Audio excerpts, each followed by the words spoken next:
Friends வணக்கம். நம்ம சேனலில் குரூப் 4க்கு ஜிகேக்கு ஃப்ரீயாக டெஸ்ட் பேட்ச் கனெக்ட் பண்ணிட்டு வரோம். இன்றைக்கி வந்து டெஸ்ட் நம்பர் 8th ஹிஸ்ட்ரியில் டேர்ம் 1, 2, 3 3 சேர்த்து 8th ஹிஸ்ட்ரியிலேருந்து மொத்தம் 100 கொஸ்டின்ஸ் டெஸ்ட்டு. இதற்கான கொஸ்டின் பேப்பர் உங்களுக்கு டிஸ்கிரிப்ஷனில் கொடுத்துருக்கும். நீங்கள் பிடிஎஃபாகவே டவுன்லோட் பண்ணிக்கலாம்.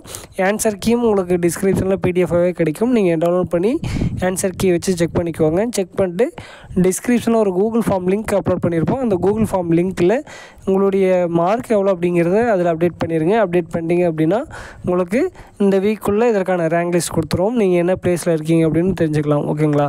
ஸோ அந்த டெஸ்ட் அட்டன் பண்ணி முடிச்சுட்டு இந்த டெஸ்ட்டில் நீங்கள் எவ்வளோ கொஸ்டின்ஸ் கரெக்டாக ஆன்சர் பண்ணியிருக்கீங்க அப்படிங்கிறத மறக்காமல் கமெண்ட் பண்ணுங்கள். அதேமாதிரி டிஸ்கிரிப்ஷனில் இருக்கக்கூடிய கூகுள் ஃபார்ம் லிங்க்லேயும் அப்டேட் பண்ணிடுங்க. ஓகேங்களா?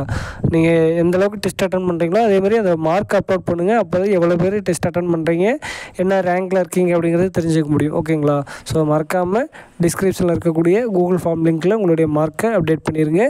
அந்த வீடியோலையும் நீங்கள் மறக்காமல் கமெண்ட் பண்ணுங்கள். இந்த டெஸ்ட்டு எப்படி இருந்துச்சு, கொஸ்டின் பேப்பர் ஈஸியாக இருந்துச்சா, டஃப்பாக இருந்துச்சா, உங்களுக்கு யூஸ்ஃபுல்லாக இருக்கா, இந்த டெஸ்ட் பேட்சை கன்டினியூ பண்ணலாமா, எல்லா ஃபீட்பேக்கும் நீங்கள் மறக்காமல் கீழே கமெண்ட் பண்ணுங்கள். நன்றி, வணக்கம்.